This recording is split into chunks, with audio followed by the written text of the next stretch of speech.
नमस्कार दोस्तों, स्वागत है आप सभी का एसएससी सॉल्यूशन वाले की यूट्यूब चैनल पर। दोस्तों आज हम लोग रीजनिंग का पार्ट नंबर 64 करने वाले हैं, जिसमें बताएंगे दोस्तों रीजनिंग के प्रीवियस ईयर के 6 अति महत्वपूर्ण क्वेश्चन जो आपके कमिश्री परीक्षाओं के लिए इंपॉर्टेंट होंगे। दोस्तों आप किसी भी गवर्नमेंट एग्जाम की तैयारी करें, SSC, CGL, GD, CHSL, MTS, UP police, Delhi police या यूपी पुलिस का एग्जाम जो हो गया हमारा, कोई भी दोस्तों गवर्नमेंट एग्जाम हो गया, रेलवे का हो गया, आरआरबी हो गया, एनटीपीसी हो गया, दोस्तों सभी परीक्षाओं में क्या होते हैं, रीजनिंग के अक्सर प्रश्न पूछे जाते हैं। तो दोस्तों आज इस क्लास में हम क्या करेंगे, रीजनिंग के टॉप 6 क्वेश्चन करने वाले जो हमारे प्रीवियस ईयर के क्वेश्चन होंगे, और ऐसे ही क्वेश्चन आपके कमिश्री परीक्षाओं में क्या होते हैं, अक्सर पूछे जाते हैं। तो जैसे दोस्तों आज की क्लास में हमारा दूसरा क्वेश्चन क्या है, कह रहा है सोना रमेश की बहन है और मोहित की बेटी है, रमा मोहित की पत्नी है और प्रभात की माता है, तो रमेश प्रभात से कैसे संबंधित होगा। दोस्तों ब्लड रिलेशन का क्वेश्चन और ऐसे क्वेश्चन आपके हमें परीक्षाओं में क्या होते हैं, अक्सर पूछे जाते हैं। और सेम इसी प्रकार से दोस्तों आज की क्लास में हमारा जो पहला क्वेश्चन क्या कह रहा है, प्रश्न चिन्ह पर कौन सा अक्षर विकल्प आएगा, यानी कि ROLF से जिस प्रकार से आपका VTRM बनना ना, सेम उसी प्रकार से सेम उसी लॉजिक के आधार पर आपका NODP से यहाँ पे क्वेश्चन मार्क के 4 अक्षर कौन से बनेंगे आपको बताना होगा। तो दोस्तों आज की क्लास में ऐसे प्रश्न करने वाले हैं, तो वीडियो पे तक बने रहेंगे, हर एक प्रश्न को सॉल्व करने की कोशिश भी करेंगे। जैसे कि दोस्तों आज की क्लास में हमारा पहला क्वेश्चन क्या कह रहा है, उस विकल्प को चुनिए जो तीसरे अक्षर समूह से उसी प्रकार संबंधित है जिस प्रकार दूसरा अक्षर पहले अक्षर समूह से संबंधित है। ठीक है, यानी कि ROLF से यहाँ पे VTRM जिस प्रकार से बनना होगा ना, सेम उसी लॉजिक के आधार पर आपको NODP से यहाँ पे क्या बनेंगे ये बताना होगा। लेटर एनालॉजी का क्वेश्चन करने का तरीका क्या रहता है, हम पहले अक्षर की तुलना पहले से करेंगे। यानी कि यहाँ पे देखो R से आपका V कैसे बन रहा है, O से यहाँ पे T कैसे बन रहा है, L से यहाँ पे R कैसे बन रहा है, F से यहाँ पे M कैसे बन रहा है। इसमें आपको एक सीक्वेंस दिखेगा, सीक्वेंस नहीं दिख रहा तो हम दूसरे तरीके से क्वेश्चन करेंगे, लेकिन पहला तरीका जो हमारा होगा इसी प्रकार से करेंगे। इसके लिए दोस्तों आपको क्या होना चाहिए, क्वेश्चन को जल्दी करने के लिए आपको A to Z की place value, A to Z की अपोजिट अक्षर और वॉवेल कॉन्सोनेंट के बारे में पता होना चाहिए। ठीक है, क्योंकि क्वेश्चन किसी भी प्रकार से पेपर में पूछ सकता है। अगर हम इस क्वेश्चन की बात करें, यहाँ पे R से V कैसे बनना है, तो आप कह दोगे R की प्लेस वैल्यू होती है 18, V की प्लेस वैल्यू होती है 22, यानी कि 18 से 22 हो रहा है। कहने का मतलब ये हो जाएगा दोस्तों कि R से V बन रहा है प्लस का 4 करके। ठीक है, जाहिर सी बात है R से V बनना है प्लस का 4 करके, तो मेरे भाई N से यहाँ पे जो क्वेश्चन का पहला अक्षर बनेगा ना, वो भी प्लस का 4 करके बनेगा। आप कह दोगे जी हाँ भैया बिल्कुल, तो N की प्लेस वैल्यू क्या होती है 14 होती है। ये हम आपको शॉर्ट तरीका बता रहे हैं कि पेपर में कैसे करते हैं क्वेश्चन को। ठीक है, N की प्लेस वैल्यू क्या होती है 14 होती है, 14 में 4 जोड़ दोगे क्या आएगा 18 आएगा, यानी कि 18वें स्थान पे कौन सा अक्षर आता है, तो आप कह दोगे 18वें आपका आता है R, तो क्वेश्चन मार्क का पहला अक्षर क्या आ जाएगा R आ जाएगा। मेरे कहने का मतलब दोस्तों इतना है यहाँ पे कि R से यहाँ पे V बन रहा है प्लस का 4 करके, तो मेरे भाई यहाँ पे N से जो पहला अक्षर बनेगा ना, ये भी प्लस का 4 करके बनेगा। तो N में प्लस का 4 करोगे दोस्तों आपका आ जाएगा R आपको सिर्फ दो ऑप्शन में दे रखा है, ऑप्शन नंबर 1 में और 2 में, यानी कि ऑप्शन नंबर 3 और 4 आपका यहाँ पे क्या हो जाएगा, गलत हो जाएगा। ठीक है, इसी प्रकार से पेपर में आप करोगे। अब इसी प्रकार से हम क्या करेंगे दोस्तों, दूसरा अक्षर भी निकाल लेंगे। देखिए यहाँ पे क्या है, दूसरा अक्षर O है। अगर ये लॉजिक इसमें ना लग रहा होता ना, तो आपका यहाँ पे R से जिस प्रकार से V बनाया ना, तो सेम इसी प्रकार से आपका N से यहाँ पे R ना बनता है। यानी कि पहले अक्षर की तुलना पहले अक्षर से करने पे अगर यहाँ पे R से V बन रहा है, यहाँ पे N से उसी लॉजिक के आधार पर मान लीजिए यहाँ पे R से V बना प्लस का 4 करके, और यहाँ पे N से प्लस 4 करने पे R आया, और R आपको किसी भी ऑप्शन में ना देता तो हम किसी दूसरे लॉजिक से चेक करते। ठीक है, लेकिन हमको मिल रहा है तो हम ऐसे ही ऑप्शन उठाएंगे। ठीक, और जल्दी आसानी से कर लेंगे। यहाँ पे दूसरा अक्षर क्या है O है। ठीक है, यहाँ पे दूसरा अक्षर क्या है T है, तो O से T कैसे बन रहा है, आप सभी जानते हो O की प्लस वैल्यू क्या होती है 15 होती है, T की प्लस वैल्यू 20 होती है। O से T यानी कि 15 से क्या हो रहा है 20 हो गया, यानी कि O से T बन रहा है प्लस का 5 करके। तो भैया सेम इसी प्रकार से यहाँ पे भी क्या है O है, तो O की प्लस वैल्यू 15 होगी, और यहाँ पे भी क्या करोगे प्लस का 5 करोगे, सेम पैटर्न से सेम लॉजिक के आधार पर। तो O में प्लस का 5 करोगे यानी कि हो जाएगा 20, और 20वें स्थान पे क्या आता है दोस्तों, आप कह दोगे आ जाएगा T, यानी कि R के बाद आपका अक्षर आएगा क्या आएगा T आएगा। तो R के बाद T आपको दोस्तों सिर्फ ऑप्शन नंबर 1 में दिख रहा है, बस यहीं से आपका ऑप्शन नंबर 1 यहाँ पे करेक्ट आंसर हो जाएगा, और बाकी के अक्षर निकालने की आपको पेपर में क्या होगी जरूरत ही नहीं पड़ेगी। क्योंकि दोस्तों आप ऑनलाइन एग्जाम देने जो जा रहे हो ना, SSC GD का हो या CGL का हो या CPO का हो CHSL का हो, ठीक है, कोई भी हो जिसमें ऑनलाइन एग्जाम होगा, उसमें आपके पास इतना टाइम नहीं रहता है। तो आप क्या करेंगे, ऐसे ही क्वेश्चन को सॉल्व करने की वहाँ पे ट्रिक अपनाएंगे। ठीक है, बाकी की 2 अक्षर से आपको कोई लेना देना नहीं है, लेकिन आपको यहाँ पे पूरा क्वेश्चन हम सॉल्व करके बताएंगे। ठीक है, अब देखो यहाँ पे तीसरा अक्षर L है, यहाँ पे तीसरा अक्षर क्या है R है, तो यहाँ पे L से R कैसे बन रहा है, तो आप सभी जानते हो L की प्लस वैल्यू क्या होती है दोस्तों 12 होती है। ठीक है, R की प्लस वैल्यू क्या होती है 18 होती है, यानी कि 12 से 18 हो रहा है, यहाँ पे क्या हो रहा है प्लस का 6 हो रहा है। तो मेरे भाई यहाँ पे तीसरा अक्षर क्या है D है, यहाँ पे भी क्या करोगे, मतलब D से बनेगा जो अक्षर बनेगा हमारा यहाँ पे क्वेश्चन वाला, वो भी प्लस का 6 करके बनेगा। ठीक है, यानी कि D की प्लस वैल्यू 4 होती है, 4 में 6 बढ़ाओगे क्या हो जाएगा 10 हो जाएगा। 10वें स्थान पे क्या आता है, आप कहते हो 10वें स्थान पे हमारा आता है J, यानी कि RTJ। देखो आपको ऑप्शन नंबर 1 में पूरा मैच कर रहा है। ठीक है, सेम इसी प्रकार से चौथा अक्षर जो है एफ, एफ से यहाँ पे एम जिस प्रकार से बन रहा है ना, सेम इसी प्रकार से पी से आपको यहाँ पे चौथा अक्षर बना लेना है। कैसे बन रहा है वो आप करेंगे और आंसर इसका क्या करेंगे, कमेंट करेंगे, ठीक है। सेम इसी प्रकार से हम अगले क्वेश्चन की बात करते हैं, क्योंकि जब तक आप प्रैक्टिस नहीं करोगे ना तो रीजनिंग भाई क्वेश्चन आसानी से जल्दी से नहीं बना पाओगे। अगर आप ये सोच रहे हो कि सारे क्वेश्चन हमको आते हैं, बिना प्रैक्टिस किए हुए जाओगे तो वहाँ पे दोस्तों क्वेश्चन को जल्दी से नहीं बना पाओगे, कंफ्यूज हो जाओगे। इसलिए ए टू जेड की प्लेस वैल्यू, वॉवेल, कॉन्सोनेंट के बारे में पूरा याद कर लो अच्छे से। अब इसी प्रकार से अगर हम दूसरे क्वेश्चन की बात करते हैं, कह रहा है ब्लड रिलेशन का क्वेश्चन है, ठीक है, पढ़ते ही समझ गए होगे। कह रहा है सोना रमेश की बहन है। देखो करना क्या होता है, क्वेश्चन को स्टेप बाय स्टेप पढ़ते चले जाओ और रिलेशन का डायग्राम बनाते हुए चले जाओ। ऐसा मत करना कि पहले क्वेश्चन को पूरा पढ़ रहे हो उसके बाद में आंसर का डायग्राम, मतलब डायग्राम बना रहे हो रिलेशन का, ऐसा नहीं करना है। सोना रमेश की बहन है, यानी कि दोस्तों क्या कर लेना है, सोना, हमें यहाँ पे नाम लिख रहे हैं, आप अक्षर का पहले अक्षर का लेटर भी उठा सकते हैं, ठीक है। यहाँ पे सोना क्या है हम आपको समझाने के लिए बिल्कुल बेसिक्स बताएंगे, ठीक है। तो सोना क्या भैया, रमेश की बहन है, तो आप कह दोगे सोना रमेश की बहन इसी प्रकार से तो होगी, ठीक है, क्लियर हो गया। आप कह दोगे जी हाँ भैया बिल्कुल, सोना रमेश की बहन है और मोहित की बेटी है। भाई सोना रमेश की बहन थी तो उसके बगल में ऐसे बैठा दिया, लेकिन सोना जो है वो मोहित की बेटी है। अब मोहित की बेटी है यानी कि मोहित कौन हो गया, मोहित हो गया सोना का पापा। अब पापा हो गया तो सोना के ऊपर चला जाएगा, यानी कि एक पीढ़ी ऊपर चला जाएगा मोहित, क्लियर हो गया। फिर कह रहा है रमा मोहित की पत्नी है। देखो रमा मोहित की पत्नी है, आपका डायग्राम बनते हुए चला जा रहा है, स्टेप बाय स्टेप से चलना है। सोना रमेश की बहन थी, हमने बना लिया, क्लियर हो गया। फिर बोला गया है सोना मोहित की बेटी भी है, यानी कि सोना रमेश की पत्नी, सोना रमेश की बहन है, मोहित की बेटी है, क्लियर हो गया, इतना बन गया। फिर आगे बोला गया रमा जो है मोहित की पत्नी है, मोहित की पत्नी यानी कि मोहित के बगल में कौन हो जाएगी, उसकी पत्नी रमा आ जाएगी, मोहित की पत्नी है और प्रभात की माँ है। देखिएगा मोहित की पत्नी कौन है, रमा हो गई है, और कह रहा जो रमा है वो प्रभात की माँ है। रमा जो है प्रभात की क्या होगी दोस्तों, माँ हो गई, क्लियर हो गया। प्रभात का नाम से समझ जाओगे कि लड़का है, क्लियर है, ठीक है। अब हमसे पूछा क्या है, हमसे पूछ रहा है रमेश प्रभात से कैसे संबंधित है। आप जरा ये बताओ कि जब मोहित और रमा आपस में पति पत्नी है तो भाई मोहित की संतान हो या रमा की संतान हो, इन दोनों की संतान तो होगी। आप कह दो जी हाँ भैया बिल्कुल ठीक है, यानी कि सोना रमेश और प्रभात ये तीनों आपस में हो जाएंगे भाई बहन। क्यों, क्योंकि दोनों ये तीनों एक ही माता पिता की संतान है। तो प्रभात यहाँ पे मोहित का क्या लगेगा, तो जो प्रभात है वो मोहित का लगेगा बेटा, और मोहित प्रभात का क्या लगेगा, मोहित लगेगा प्रभात का पिता। हमसे प्रश्न में क्या पूछा है, प्रभात मोहित का क्या लगेगा एक मिनट रमेश एक मिनट हमसे, हाँ ठीक है, प्रभात मोहित का क्या लगेगा, आप कह दोगे बेटा लगेगा, और मोहित प्रभात का क्या लगेगा, पिता लगेगा। लेकिन हमसे प्रश्न में क्या पूछा है रमेश प्रभात से कैसे संबंधित है। देखो भैया ये तीनों एक ही माता पिता की संतान है, यानी तीनों आपस में क्या हो जाएंगे, भाई बहन हो जाएंगे, ठीक है। रमेश जो है प्रभात का लगेगा भाई। ऑप्शन नंबर 3 यहाँ पे दोस्तों क्या हो जाएगा, आपका करेक्ट आंसर हो जाएगा, ठीक है। आगे बढ़ते हैं, अगला क्वेश्चन क्या कह रहा है, एक महिला की ओर इशारा करते हुए थोड़ा सा गला खराब है, कोई दिक्कत नहीं। एक महिला की ओर इशारा करते हुए रीना ने कहा वह मेरे ससुर की, रीना ने क्या कहा, वह मेरे ससुर, यानी कि रीना के ससुर कौन होंगे, तो आप कह दोगे रीना का जो हस्बैंड होगा, यानी कि रीना को जो पति होगा इसके जो पिता होंगे, ठीक है, ये यही तो रीना के ससुर लगेंगे। आप कह दोगे जी हाँ भैया इतना तो आप जानते होगे, ठीक है। वह मेरे ससुर की इकलौती बेटी है ठीक है, इकलौती बेटी बोला गया है, इकलौती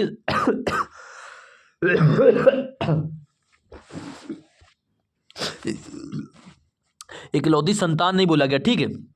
यानी कि वह मेरे ससुर की, यानी कि रीना के पति के जो पिताजी होंगे उसकी इकलौती बेटी कौन हो रही है, वह महिला हो रही है जिसकी तरफ वह देख रही, ठीक है। तो यह स्त्री रीना की क्या लगेगी, तो आप सभी देख रहे हो, देखो प्रश्न को देखते ही आप यहाँ पे समझ गए होगे कि रीना के पति के जो पिता हैं वो रीना के ससुर हो गए, ठीक है। अब देखो रीना के पति के जो पिता होंगे उनकी जो भी संतान होगी वो रीना के क्या लगेगा।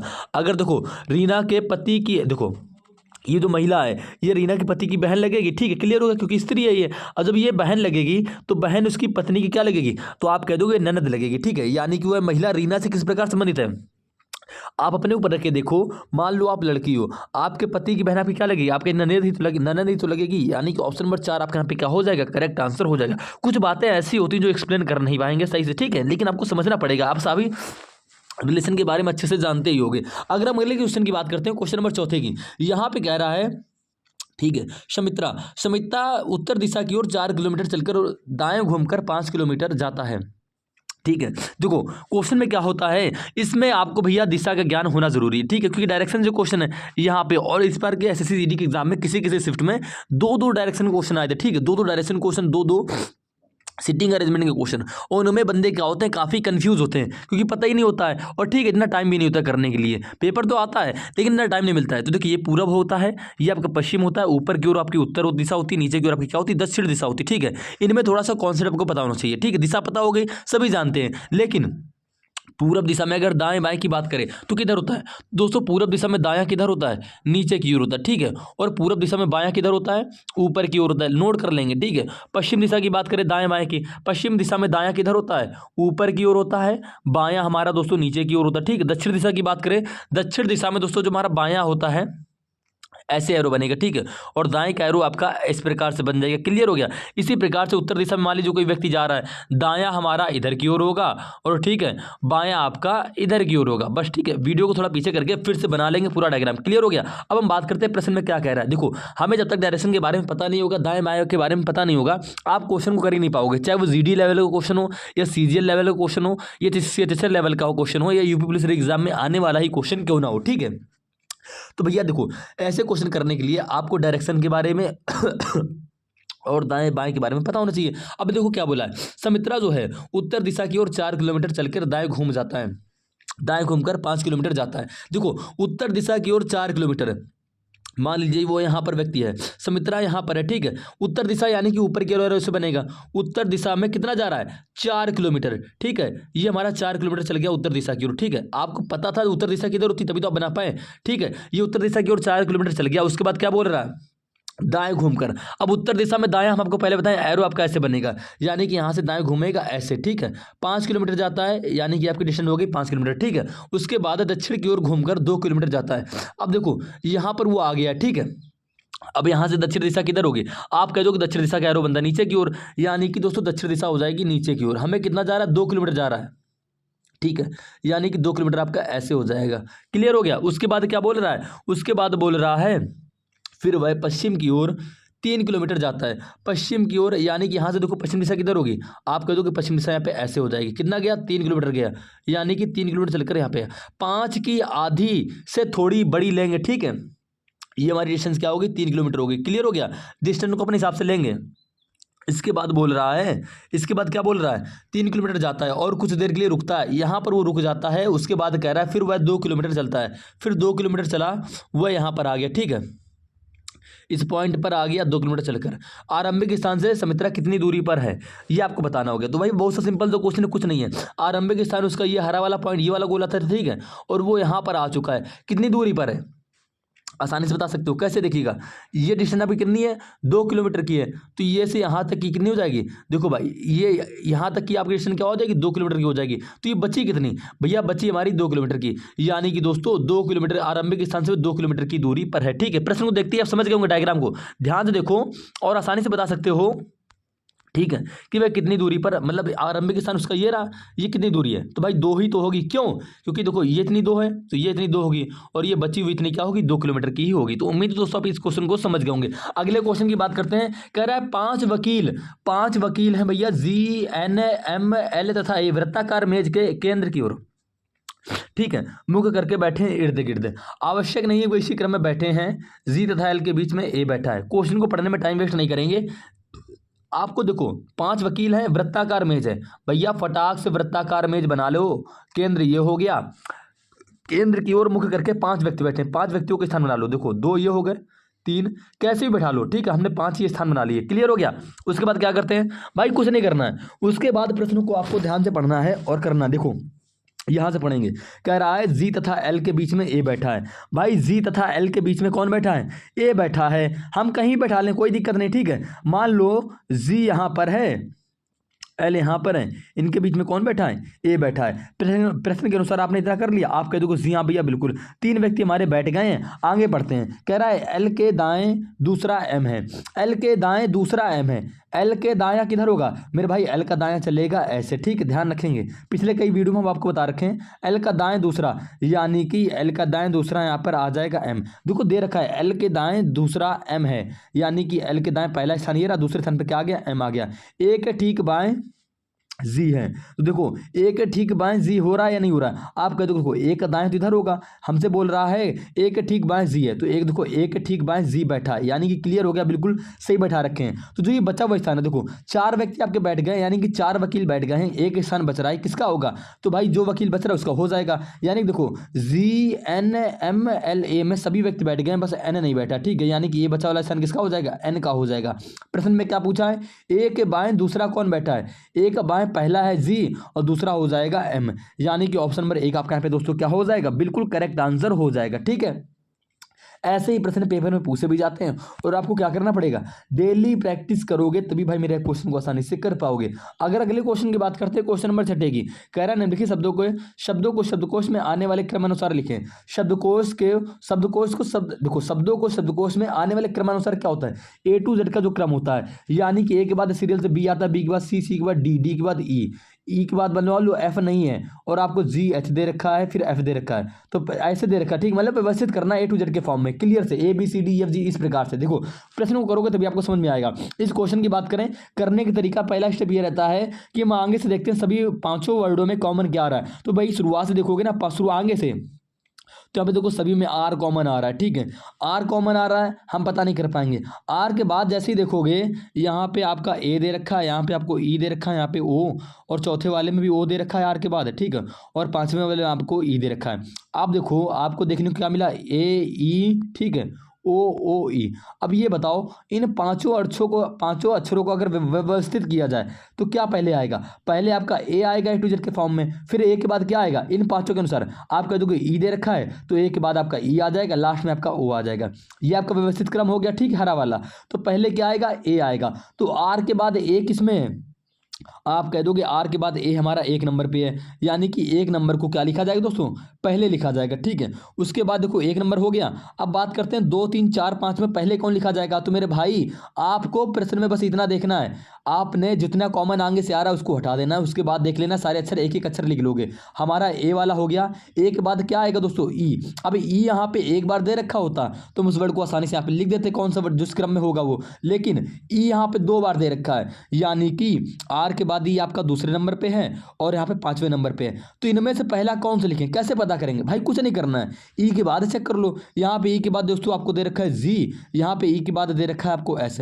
तो जी और एस में पहले क्या आता है, तो आप कह दोगे जी पहले आता है, यानी कि ई के बाद जी किसमें, 2 नंबर पे, तो एक के बाद आपका 2 नंबर आ जाएगा। और देखो हमें पहले लिखने हैं जिसमें 2 बार, देखो जिसमें देखो ई 2 जगह हैं, तो पहले इन दोनों को ही लिखेंगे, तो पहले देखो कौन सा ई वाला जी मतलब आएगा, तो आप कह दो कि ये ई के बाद जिसमें जी दे रखा है ये हमारा पहले आएगा, यानी कि 2 नंबर आ गया। 2 के बाद डायरेक्ट आपका यहाँ पे आ जाएगा 5 नंबर, क्योंकि यहाँ पे ई के बाद ऐसे था, ठीक है, हमारे ई वाले दोनों अक्षर पहले, दोनों वर्ड पहले लिखा जाएंगे, लिख लिए। अब बचे क्या आपके लास्ट में बचे 2 ओ, अब 2 ओ बचे हैं, कैसे लिखेंगे, यानी कि 3 नंबर पहले लिखेंगे या 4 नंबर, तो मेरे भाई ओ के बाद देखो यहाँ पे क्या है, वाई देखने को मिला, यहाँ पे ओ के बाद ओ है, तो ओ और वाई में पहले क्या आता है, आप कह दोगे ओ और वाई में पहले आता है ओ किस में है, तो आप कह दोगे 4 नंबर में, यानी कि 5 के बाद 4 नंबर, और जो बचा वो आपका लास्ट में इस प्रकार से आ जाएगा, ठीक है। यानी कि दोस्तों 1 2 5 4 3, तो 1 2 5 4 3 आपका ऑप्शन नंबर 3 यहाँ पे करेक्ट आंसर हो जाएगा। और ये प्रश्न भी आपका SSC GD में जो हमारा 7 तारीख का पेपर जो हुआ था ना, ठीक है, 7 तारीख को,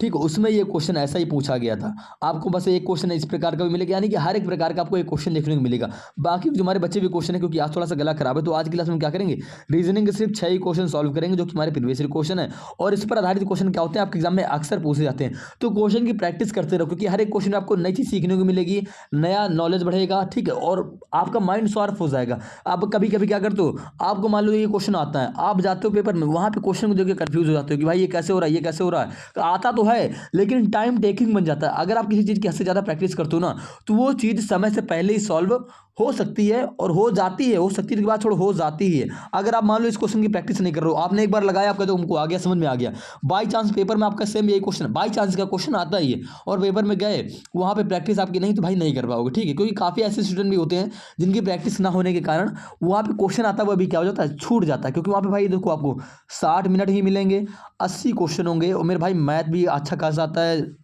जीके जीएस भी अच्छा खासा आता है, ठीक है। रीजनिंग भी अच्छी खासी पूछी जाती है, हिंदी भी पूछी जाती है। तो आपको टाइम टेकिंग नहीं बनाना, टाइम को बहुत ही टाइम के पहले ही सॉल्व करना है, ठीक है। तो उम्मीद है दोस्तों आज की क्लास में आप सभी प्रश्नों को समझ गए होंगे। थोड़ी सी समस्या है, इसके लिए वीडियो थोड़ा सा बहुत देर में आ पा रही, कोई दिक्कत नहीं, लेकिन आप वीडियो को देखिए और समझ में आएगा तो कमेंट जरूर कर दीजिएगा।